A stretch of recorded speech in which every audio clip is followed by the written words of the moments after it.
Hot Takes Toast brought to you by Siegfried and Jensen. With 30 years of serving Utah, Siegfried and Jensen, big-time sports fans, spoke to them many, many times. There you go.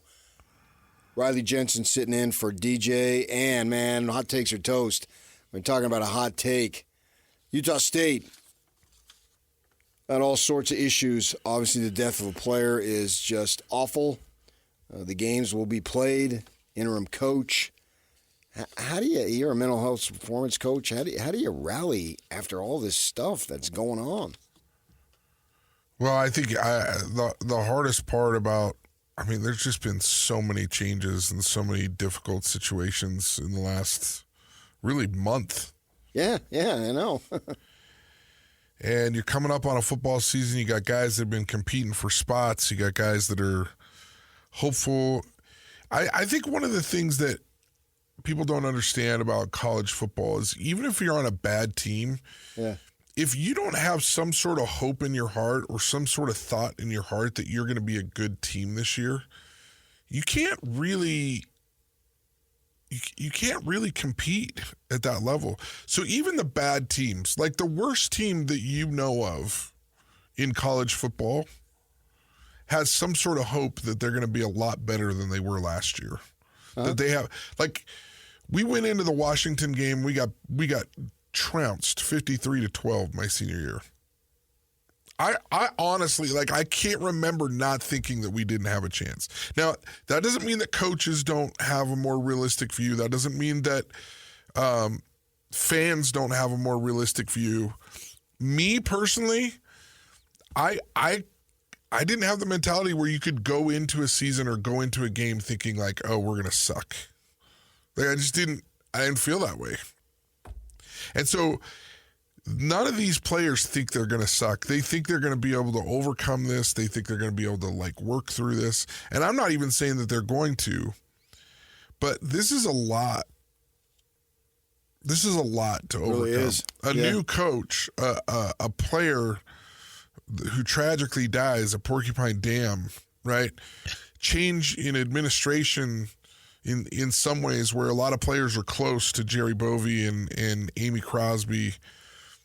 This is a bigger deal than I think most people think, and it's going to take a special group to be able to rally the troops and special leadership. Do they need help beyond the coaching staff to get this done? Oh, I think so.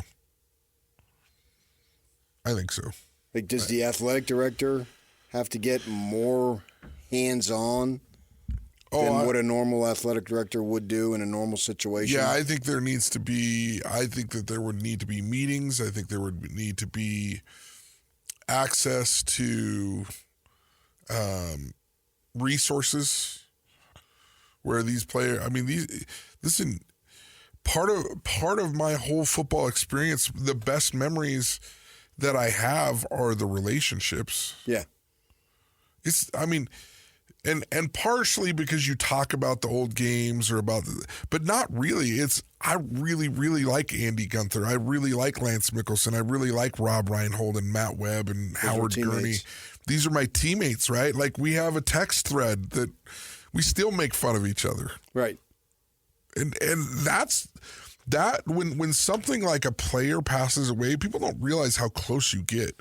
And I think, furthermore, men, when they are trying to forge relationships, typically a relationship is formed because you went through something together. For sure, yeah. Right? Yeah. And you know that he has your back and you know that I have your back type of thing. You look at World War II veterans, Vietnam War veterans, these guys went through something together that nobody can understand except for them. It's why a lot of times when I'm talking to a BYU football player or a Utah football player or Weber State football player, at any time, it's kind of like we give each other the nod hey, you know that it's not all sunshine and roses. You know how hard this was mentally for us to go through this and compete at a high level and do the very best you could. Yeah. Right? Yeah. And I don't mean that in a way that's cliquey to other people. It's just kind of Or quarterback, like even more specifically, like quarterbacks. When I meet another quarterback, like, this guy gets it. This guy knows. Right. You know what I found? This is more than a decade ago. You guys know personally, my wife had cancer, and so went through the chemo and all that stuff, and so the hair is gone.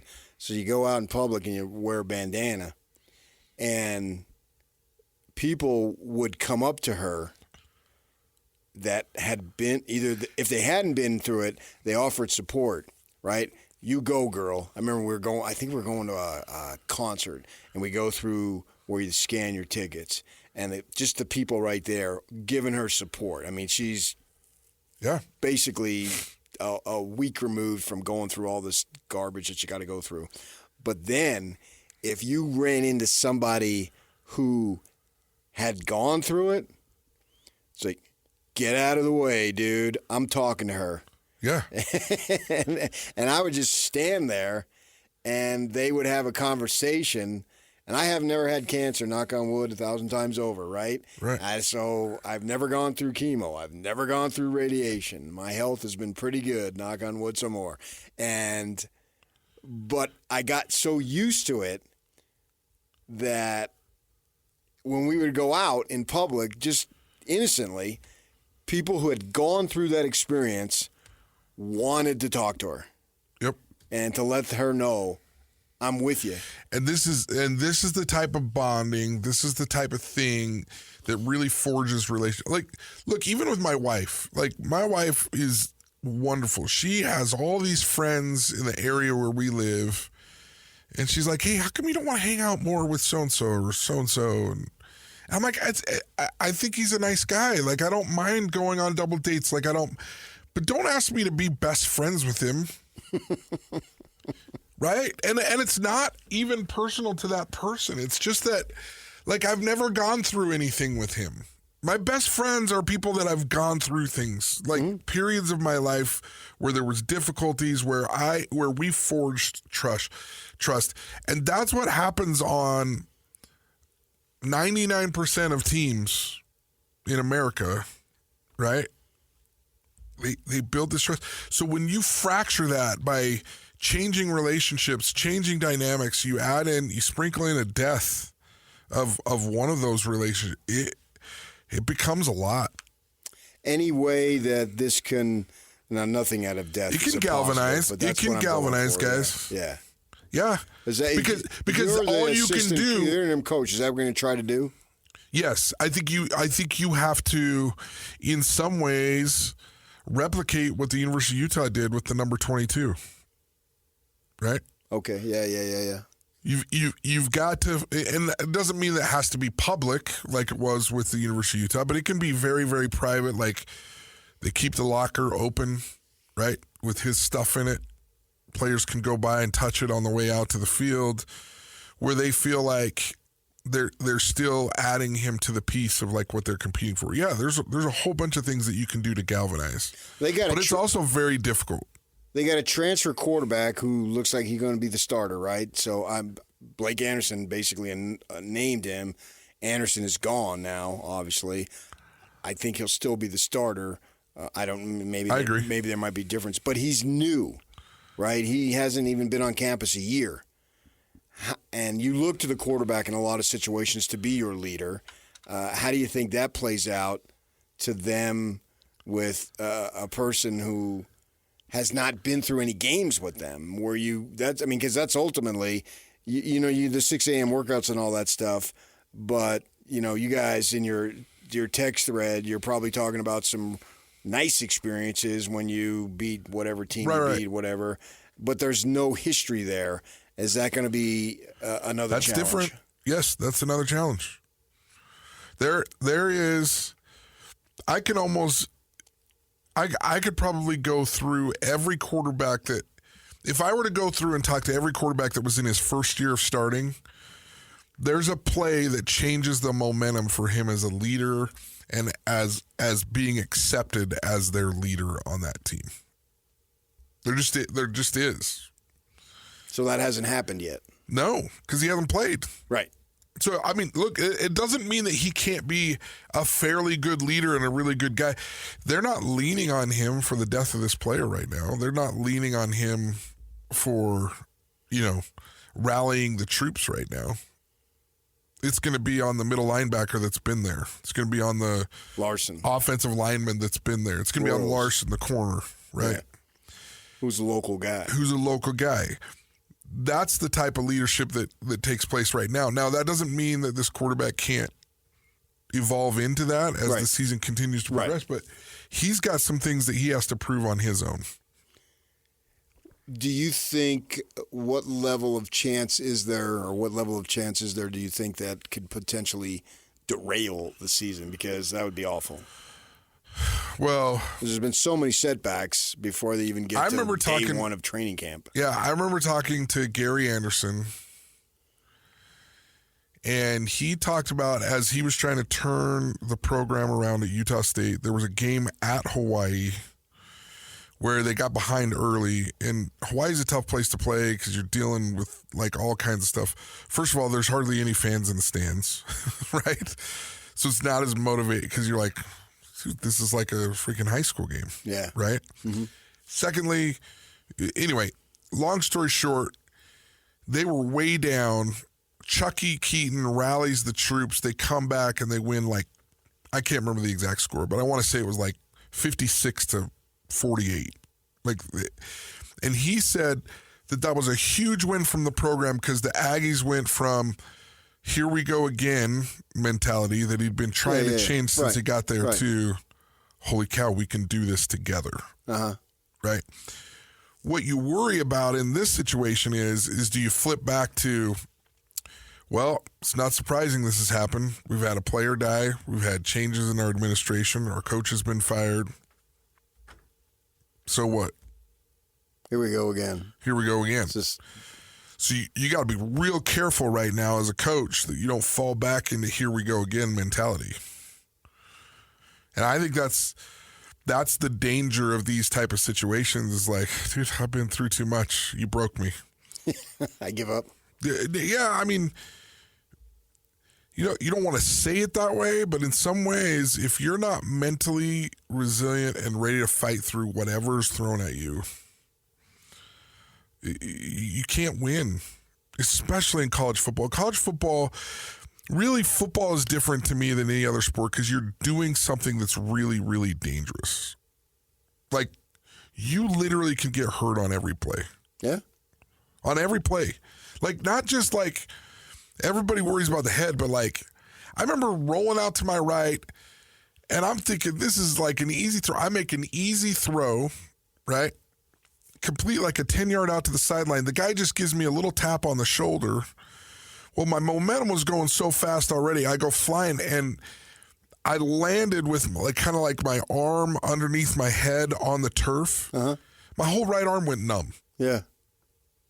The weight of your body and everything. The way I landed was like my whole right arm was numb, and it had nothing to do with like I took a shot to the head, and my arm felt like this big piece of flesh just hanging there. And I'm like, what the freak just happened to my arm? Ooh, you made me nervous there.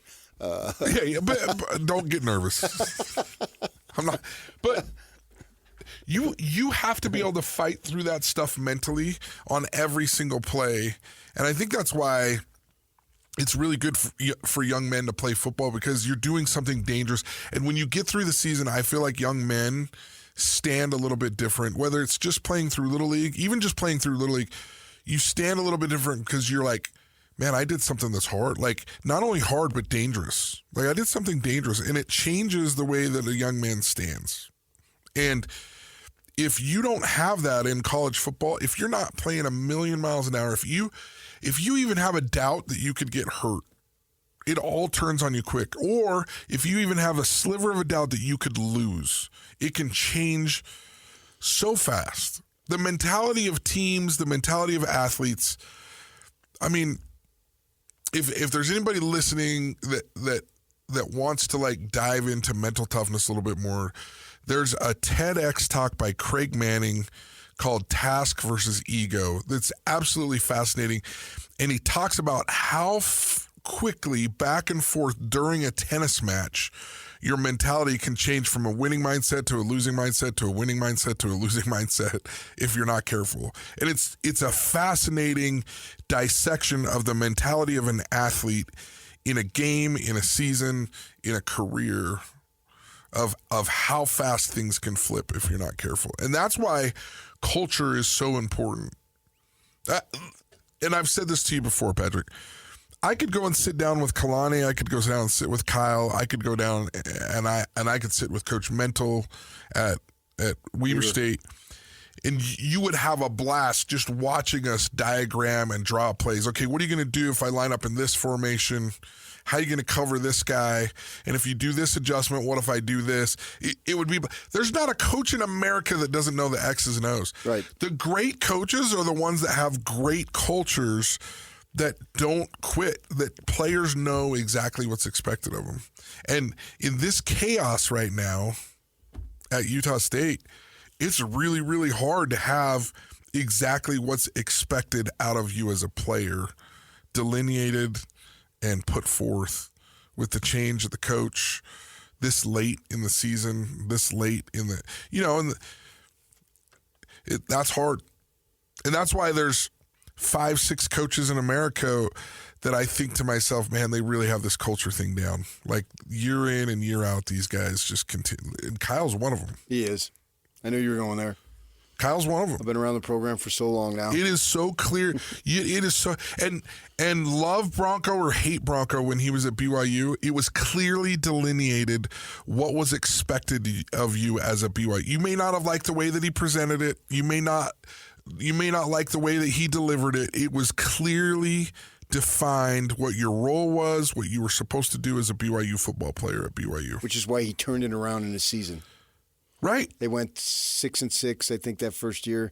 And the next then they 4 went 10-2. years, they're winning double-digit games. Yeah. Because that second year, everybody knew what he expected, all the nonsense, all the crap that had been in the program for 3 years was out. Right. It was gone. And those are the Like great it never coaches. happened. I mean, Chris Peterson at Boise State and at Washington was so good at that, right? Yeah. And I think that's why a lot of and Saban was so good at it. But one of the reasons why some of these old guard coaches are starting to get out is because NIL is a big, it is very, very tough to keep your culture together in this NIL world. This NIL, this transfer portal world is very, very difficult on some of the old guard coaches and some of the coaches that have been doing things for years. Yeah. Right? Yeah. There you go. Riley Jensen, man. That's some good stuff as far as what Utah State has to face this season as training camp, man. It's next week. Everybody gets going next week, right? That's hard to believe, but here we are. And then they'll have 3-4 weeks of practice and then get ready for games. And we'll be covering it right here on 97.5, the KSL Sports Zone, man. We just love college football. That's for sure. All right, are we ready, Yuck? Joining us now, MLP, not MLB, right? That's Major League Pickleball. Tyler Long on the phone with us. Tyler, good morning. Yeah, Tyler, man. How excited are you to come to Utah to play some Major League Pickleball? So I'm pretty stoked. I actually live here in Utah, so it's my first home tournament in quite some time, so I'm pretty stoked to be playing in it. Oh, did you grow up here or did you move here? I did. I grew up in Alpine, so I'm pretty close by. So how the heck did you get into pickleball and become a pro? I'm fascinated by that. Pretty standard story. Just played tennis growing up, played a little bit at BYU, and then from there switched over to pickleball and have been doing it ever since. I've been playing about 10 years, so I've been playing quite some time. And you're a professional, so this is your job. It is, yeah. It's pretty weird and crazy to believe, but yeah, I've been able to do this for the past 10 years. Wow, that is really cool. Now, Major League Pickleball is coming to Kaysville, and it's going to be July 25th through the 28th. The world's top professional pickleball players. Have you played up there in Kaysville? Yeah, so it's a beautiful facility. It's called the Pickler. It's about 15, 20 minutes north of Salt Lake. So anybody in the Salt Lake area or flying into Salt Lake, they can get there pretty quickly. They got indoor courts, and so they have 15 courts there at the facility, but they'll only be using 2 to 4 courts for MLP. It's more of a team event rather than an individual-based tournament. Yeah. And so, yeah, you'll have top players from all around the world coming in for this Major League Pickleball event. So how many tournaments do you play in a year, say, or a month, whatever it might be? Too many. Way too many. I'm playing in probably 20 to 30 tournaments a year. And is it, we know like golf, right? They just got done with a major, right? And we know that, well, when there's a major, all the big names play. But then there'll be a tournament this week, then there'll be a tournament next week. You get my point? That it just moves on. How does that work in relation to your sport?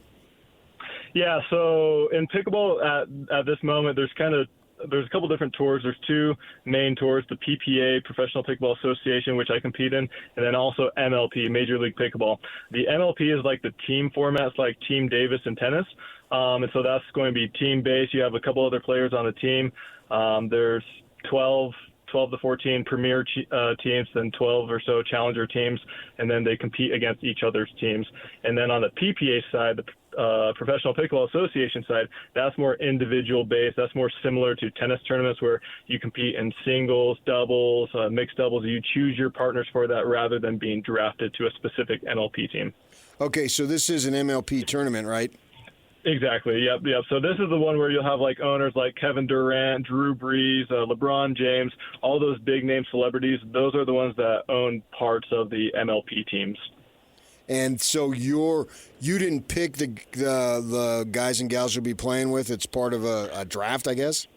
Exactly. Yep. So I was drafted to the Utah Black Diamonds. I actually play for the Utah Black Diamonds. And then I know those people because they also compete on the PPA tour as well. So we'll know most of the players. They just play for different teams in MLP. I don't know if you can answer this, but obviously since it's professional, that means prize money is at stake. How much prize money is at stake? That's a great question. So this is a normal regular season event, and so they do tournaments, like mid-season tournament. They just had one in Michigan literally last week, and the winning team got, I think, 120 or so, 140,000 for the mid-season tournament. And so there was a lot of drama and controversy kind of that happened the last year or so. And so with that, all the prize money got a little bit messed up and just it was a little bit scattered around. And so now they have it a little bit differently than in years previous. But now they have a mid-season tournament and then a final end-of-the-year season tournament. And then depending on how you do in a normal season will determine your ranking and your standing. Right, sort of like standings would be. Yeah, of course. Exactly, yeah. Are you the only local on the Utah Black Diamonds? So there's 4 players on the team, and there are actually 3 out of the 4 are here in Utah. There's 2 in Orem, and then 1 in Salt Lake. And then the 4th person is in California. Cool. Well, we'll be following. Appreciate your time, Tyler. Thanks. Yeah, come on up. There you go.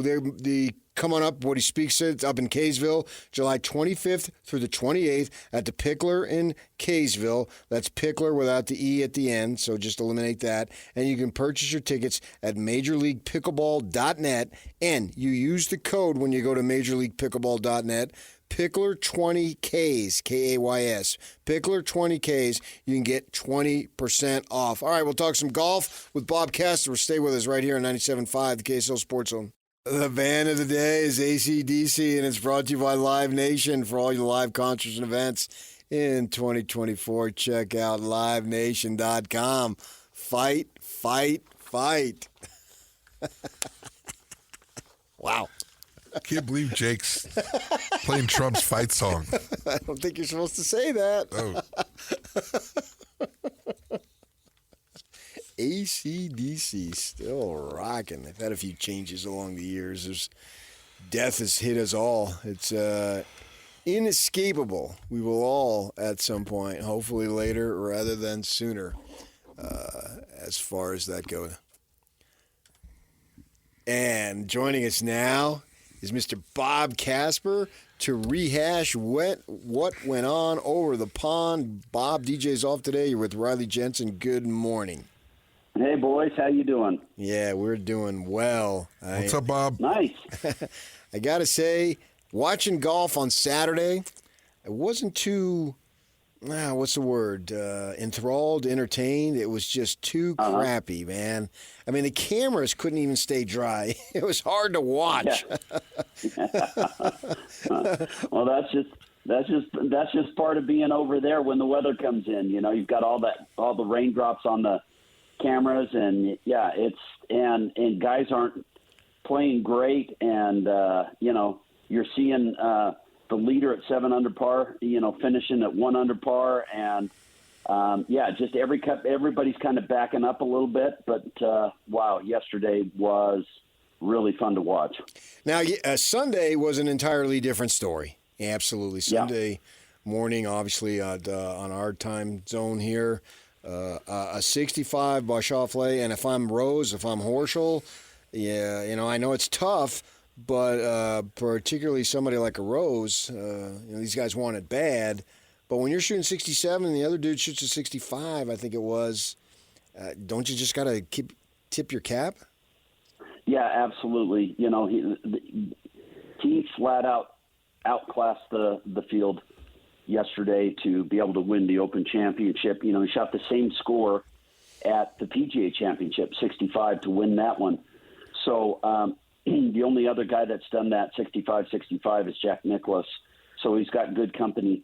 But it seemed like the front nine everything was kind of starting to sort out a little bit on the front nine. And then once Xander got to the back nine, it was a full pedal down, and he was able to make 4 birdies on the back nine and be able to get in the house at 6 under par for the day with that 65, 9 under par total. So he's had a pretty good run this year in the majors. An 8th at the Masters. Of course, he won at the PGA Championship. Then he tied for 7th at the U.S. Open, and a win at the Open Championship. So all top 10s with 2 wins is some amazing golf by Xander Schauffele this year. Now, Riley Jensen, Bob Casper comes from golf stock. I don't know if you know this, but he has a famous father. Yeah, right? I knew that. And Hall Riley of Famer. knows that. Yeah. Every time I talk to Bob, he's like, "You know who my dad is, right?" Right. Oh, come on, Riley. You know what? Every time I talk to Riley, I played quarterback. Nice comeback. Oh, wow. Nice one. And so, because he comes from stock of the highest caliber, you'd think he knows golf.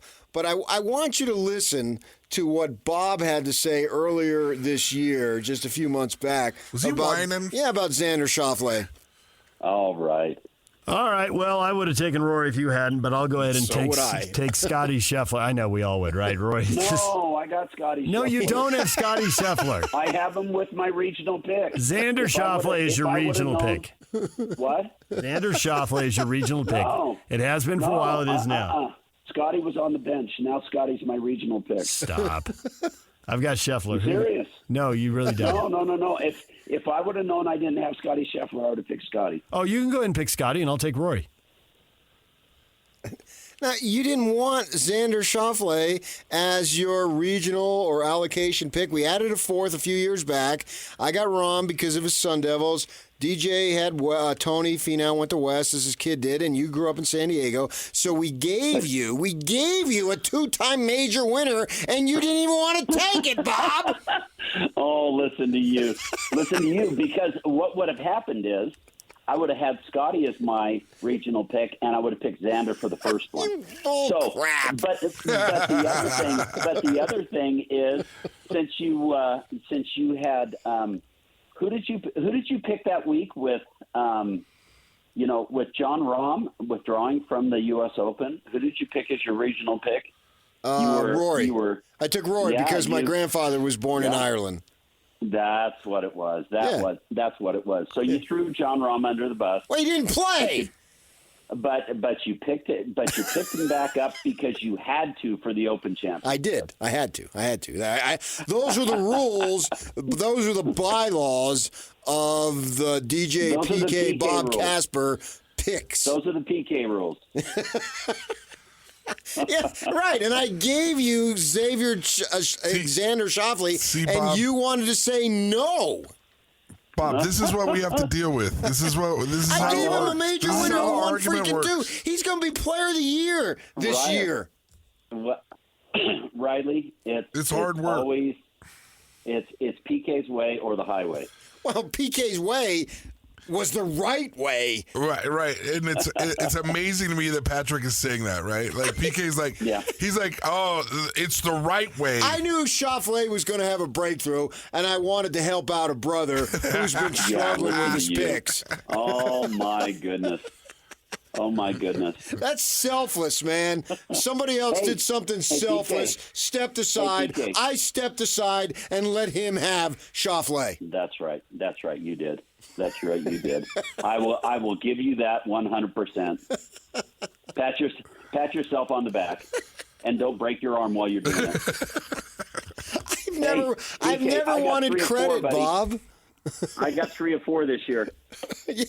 You did, and I gave you 2 of them because I'm generous. Oh, yes, you gave me 2. Yes. So Bob Casper is the picker of the year among the 3 of us because he did get 3 of the 4, which I think is the only time I've had 2. I don't think I've ever had 3. I did get DeChambeau, so I'm not without awesome. a major this year. That's right.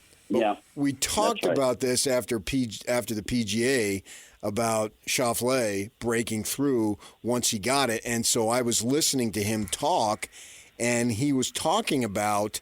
This is after he won, obviously, the British. He was talking about how he was able to draw on that experience a couple months back in May. And psychologically, and Riley's a mental health performance coach, he can relate to this, it calmed him down. He's like, I've done this. I know I can do it again. Yeah. And he said, somebody asked him the question about his that round, and he said, is that probably the best round you've ever played? And he said, it's the tippy top. Yeah, right. He kept himself in contention, and like you said, he calmed his nerves. He felt very comfortable, and he was able to make 4 birdies coming in. He birdied 14. He birdied 16 and 17, and when he had one on 11, that was the only birdie on 11 yesterday. So he just felt like he could do it, and like you said, felt like he had done it before. There's no reason he couldn't do it again. And, to win one major championship is amazing, but to clip off his second major championship, a lot of people say it's harder to win the second one than the first one.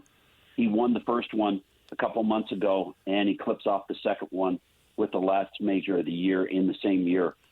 Just amazing play by him, and he's just a guy that hits a lot of great shots, and, he's – the number 1 and number 2 guys in the world are going into the Olympics. He's the defending champion in the Olympics.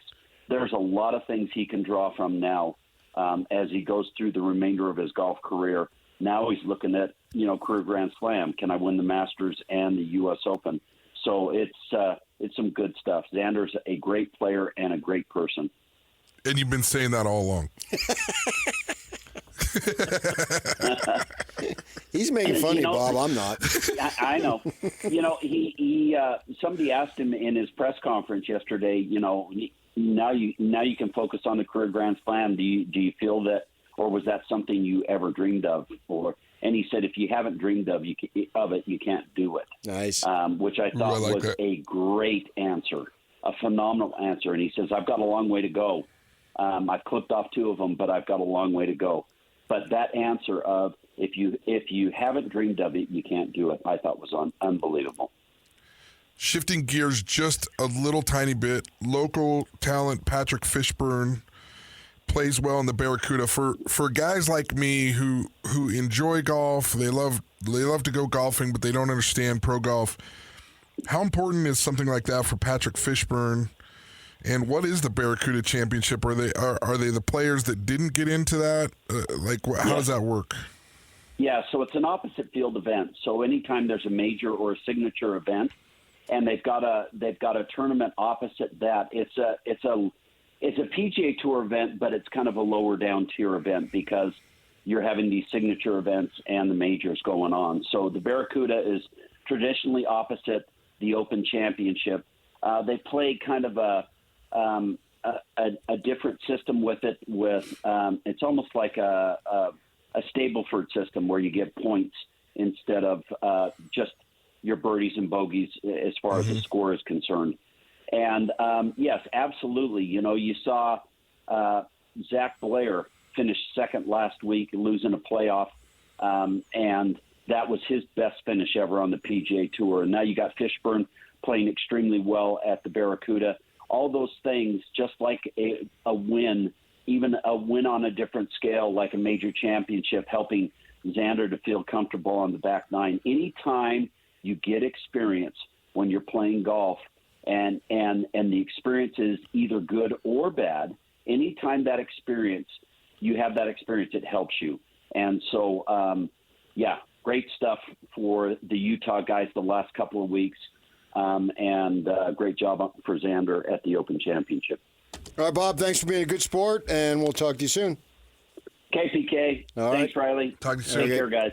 That's Bob Casper. As we wrap up the 4 majors, it goes by fast. It's sort of a slice of life here. Everything goes by fast. Make sure you enjoy it. Take advantage of the time that you have. All right, stay with us. Got top of the hour, Amy Donaldson, who wrote a great piece. I mean, it's outstanding journalism. You can check it out at KSL Sports, all about Jerry Bovee and the situation going on at Utah. We'll talk a little bit about that with her coming up. Stay with us right here, 97.5, the KSL Sports Zone. Ladies and gentlemen, may I present... This is JJ and Alex. Brett McMurphy, Action Network, and Brett does a phenomenal job covering college football. We're glad to have him on the program. Brett, thanks for being with us again. In my bold projections, the Big 12 champ, I have them seeded 4th in my college football playoff bold projections. And that Big 12 champ that I have seeded 4th is none other than your Utah Utes. And look, before everyone, starts calling Mark Harlan for playoff tickets, keep this in mind. Last year, my dark horse to win the Big 12 Texas Tech. Catch JJ and Alex afternoons from 3 to 6. Presented by G2G Bars on 97.5, the KSL Sports Zone. And now, your Rocky Mountain Chevy dealer's strong play of the weekend. 2-1 is hammered. Deep right center field. Way out of here. And Ohtani joins the home run party. A 30 home run season for Shohei Ohtani. Oh, how do you like that? 473 feet. That's your play of the day, Shohei Ohtani. 473 feet, and it wasn't down the line. It was right center, which means even more. You have to have more power as opposed to hitting it right down the line to be able to hit it that far. And he's got that, his 30th homer. And when JJ and Alex call for that later today, you know the play of the day, and you can win, as DJ would say, fabulous prizes. Okay, Riley Jensen sitting in for the Snigeldorf today. He's out practicing his penalty kicks, so he's ready to go when called upon. We just talked to Bob Casper, and I was fascinated to listen to Xander Schauffele talk about how he got the opportunity to win the PGA, and so his emotions and nerves and all were all calm because he's done that. Okay, I get that, and then he wins. But how do you get to the point where you win initially to get your nerves calm and all that? Because it makes sense you can draw upon it, but how do you get there in the first place? Well, I think one of the things that's important for people to realize, and just because you're anxious or nervous or feeling pressure doesn't mean that you can't play well. Right, I got you. It's simply an indicator that you care. It's not an indicator of results. So just because you're feeling shaky, you're feeling nervous, you feel a little bit wobbly in your legs, you feel like your mind is racing, that doesn't mean that you can't perform at a high level. There's a great sports psych guy, he passed away a few years ago by the name of Ken Ravizza. And he used to tell athletes all the time, he'd say, are you so crappy of an athlete that conditions have to be perfect for you to win? Yes. You know? And if they answer yes, then it's like, okay, well, then I can't help you. And otherwise, it's like, okay, so you're nervous. So what? Now what? Right? Yeah. And there are all kinds of tools that are new and innovative. There's a new breathing technique called the double inhale by Dr. Huberman. He's kind of the breathing guru out there. I think it's the best one that I've seen for athletes that are in the middle. The breathing guru? Yeah, he kind of knows about breathing and how to like make yourself, and it's called a double inhale, and it basically is that you take a deep breath in through your nose as far as you can, and then you do it again. So it kind of sounds and looks like this. And so you do this double inhale, and then you exhale, and it immediately calms your nerves and immediately gets to the place that calms you down so that you can at least minimally perform well in that very moment. Very good. So it's very cool stuff. There's all kinds of tools, and when you break through on that first one, it just makes it a little bit easier. Okay, we got some pickleball talking about again, and Major League Pickleball is coming to Kaysville, of all places, July 25th through the 28th. Joining us now is George Bergen and Austin Wood. George, you're the CEO of the Pickler up in Kaysville. How excited are you to have this pickleball coming to the facility? Oh, can you guys hear us okay? Yeah, we can hear you. I just heard you right now. I heard some kids in the background or somebody. Oh, that's Austin. Yeah. We are on summer vacation, and Understood. so we're up in Wyoming, but super excited for Major League Pickleball to be stopping in Kaysville. It's they're only doing 6 stops this year, in Utah being one of them. So we're super excited that they chose to come to Utah for one of the stops. Explain the format to us, guys, as far as people who go up there and want to take it in and what they can expect. Yeah, so this is a very unique format. As we talked to Tyler, there's two different pro circuits. You got the PPA and Major League Pickleball, which Major League Pickleball is more like live. It's more team based. You got players that got drafted, not just from the PPA, but they could have been playing in another pickleball circuit, or you're starting to see players coming out of Australia and different places like that. So they got drafted to be a part of a premier team and challenger teams, which is also very similar to European soccer. So eventually you're going to start to see people get promotions and move up from challenger to premier. And so it's kind of an exciting format because you get to see the best players in the world, but also upcoming talent. This is going to be July 25th through the 28th at the Pickler in Kaysville. And I understand, I've never been to this facility, but I understand it is going to be something that the players are really going to enjoy. Yeah, if you've been to a Pickler, we have fences everywhere. All the courts are fenced in, but for this event, all the fences are getting removed. We have full stadium seating. So there's going to be 1,500 people around Championship Court, another 800 people around the Grandstand Court. So it's going to be packed. We also have sound baffling in the ceiling. So even though it's an indoor environment, it's going to be loud. We do have stuff to really dampen the noise, make it a great viewing experience. It sounds to me that having not been up there in Kaysville, but I've been to pro beach volleyball on the beach, and it sounds like that's just what it's going to be. You're going to have one center court, basically, and then you're going to have some others where there's going to be the way I view it, tell me if I'm wrong, having gone to and covered pro beach volleyball when I lived down there in California, is that you got action going on all day long. Absolutely, yeah. There's going to be a game going on all day long, Thursday, Friday, Saturday, Sunday. If you have a ticket, you're going to be able to see pro pickleball all day long during that time. Yeah, okay, cool. We appreciate you guys coming on. I'll give the information, and we'll talk to you again in a bit. Thank you. You can purchase tickets. You go to MajorLeaguePickleball.net, MajorLeaguePickleball.net, and use the code PICKLER20Ks.